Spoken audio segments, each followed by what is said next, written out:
We live in a country divided. But you guys know that. You see all the little civil wars breaking out in social media or in protests.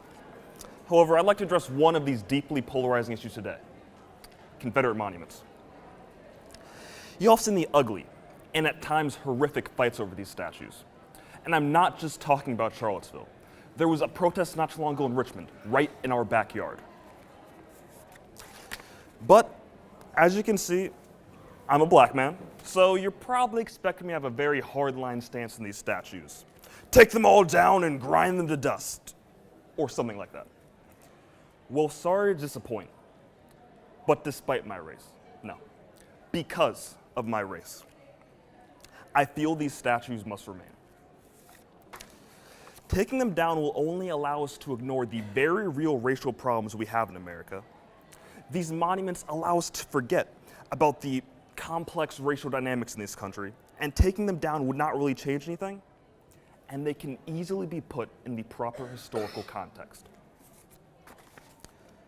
My grandmother always told me that thinking about a solution is the first step to solving the problem. And that's what these monuments do. They force us to think about the racial problems in America. I remember when I was first confronted with a Confederate statue or a monument. And growing up in rural Virginia, you're bound to run into a bunch of them. For me, it was my elementary school, named for Robert E. Lee himself. I remember the very moment I asked my mother why the road we were driving on was named after the President of the Confederacy, Jefferson Davis. But at no point did I feel lesser because of these reminders of slavery. Instead, they simply made a 7-year-old child think. They made a 7-year-old child think about race in America. They made a 7-year-old child think about how far we've come and how far we need to go. But why did these big, bad monuments make me think? Because all a monument really is a symbol. And as Jürgen Habermas wrote in The Liberating Power of Symbols, quote, "The context of experience, which are effectively relevant for a being, can be condensed into the meaning of a symbol." The purpose of these monuments, these symbols, is to make us think, to remind us of America's experiences when it comes to race. And as a country divided as we are right now, we need these dividers, these reminders, more than ever. We've all stained the carpet at some point, right? But instead of fixing the stain, we just throw a carpet over it, or a rug. That's what removing these Confederate monuments amounts to when dealing with race in America. It is a Band-Aid to cover a bullet hole. It is, in short, the gentrification of racial politics. People believe that by sweeping away the images of poverty, you've solved the issue of poverty itself. The same mentality comes to Confederate monuments.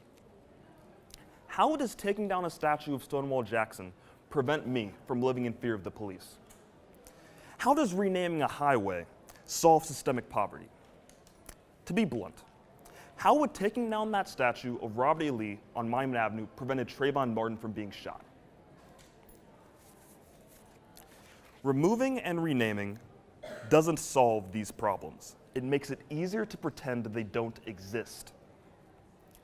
Sanford Levinson discusses in his book Written in Stone how society often has the choice on how to present the ideals of the past, writing, quote, "Organizers of the new regime must decide which, if any, of the heroes of the old regime deserve to be occupying public space."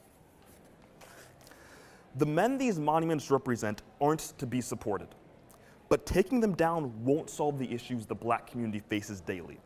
I believe the heroes of the old regime should stay standing, if only to keep reminding people of the horrific things they stood for. None of what I say means all of the arguments of those who wish to take down the statues are faulty. It is an undeniable fact that most of the monuments were established in the Jim Crow era to remind us blacks of our place. Stephen Holscher wrote that the monuments were established to keep alive this lost cause of the Confederacy. However, now I feel we can repurpose these monuments and use them as a catalyst to think, converse, and hopefully solve our problems in America. Those who wish to have the monuments removed sound like Indiana Jones, always shouting, "They belong in a museum!" However, by placing the monuments in a museum, the conversation is once again swept under the rug, to be put in the warehouse of history, thus making it no longer a problem for the people of today, when it very much still is. I propose we contextualize these monuments, reminding the public of the disgusting intent which founded the statues, but also keeping them firmly in the public eye, always ready to spark conversation. George Shedler wrote in an essay published in the International Journal of Applied Psychology that additional interpretive materials about the controversial Confederate monuments is the more appropriate response, meaning we should simply give the public a greater understanding of these statues instead of removing them altogether. I suggest we place plaques on these statues, stating in the most frank and blunt terms that these men are not meant to be worshipped, and instead are reminders of our nation's flaws. As a result, the conversation of race in America will always have a catalyst, until hopefully one day, in the not too distant future, it's a conversation we no longer need to have. I know speaking on anything involving race is difficult. The same is true for these Confederate monuments. But removing them is simply not the answer.